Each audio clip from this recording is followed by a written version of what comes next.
फक्त 5 दिवसापूर्वी मी रनिंगची सुरुवात केली होती आणि आज पहिल्यांदा मी 4 किलोमीटर पेस रन केला. प्रत्येक किलोमीटर मागच्या किलोमीटरपेक्षा वेगात धावलो. तर चला बघूया डे 5 कसा गेला. तर मित्रांनो, सर्वात आधी मी तयार वगैरे झालो आणि ग्राउंडकडे निघालो. त्याच्यानंतर ग्राउंडवर जाऊन मी पहिल्यांदा 10 मिनिटं वॉर्मअप केला. बरेच लोक वॉर्मअप स्किप करतात, पण ते चुकीचे आहे. वॉर्मअप केल्यामुळे शरीराचे तापमान वाढते, स्नायू रनिंगसाठी तयार होतात आणि कोणत्याही प्रकारची इंजुरी होत नाही. आज मी हलके लेग स्विंग आणि डायनामिक मुवमेंट केल्या. वॉर्मअप झाल्यानंतर सुरू झाला माझा आजचा मेन रन. आजचे लक्ष होते 4 किलोमीटर पेस रन.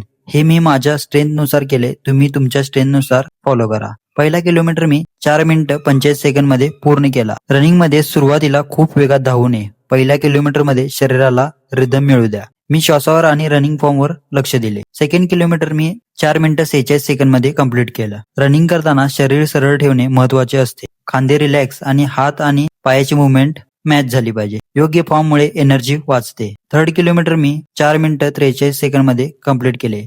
या टप्प्यावर थकवा जाणवायला सुरुवात होते, पण रनिंग मध्ये शरीरापेक्षा मन आधी हार मानतं. त्यामुळे स्वतःला सतत पुढे जाण्यासाठी मोटिवेट करावं लागतं. त्यानंतर शेवटचा चौथा किलोमीटर मी 4 मिनिटं 41 सेकंद मध्ये कंप्लीट केला. सुरुवातीपेक्षा शेवटचा किलोमीटर जास्त वेगात धावलो. यालाच निगेटिव्ह स्प्लिट म्हणतात. म्हणजेच रन जसा पुढे जातो तसा वेग वाढवणं. 4 किलोमीटर पूर्ण झाल्यानंतर मी 10 मिनिटं वॉकिंग केली. वॉकिंग केल्यामुळे हार्ट रेट हळूहळू नॉर्मल होतात. त्यानंतर 10 मिनिटं स्ट्रेचिंग केली.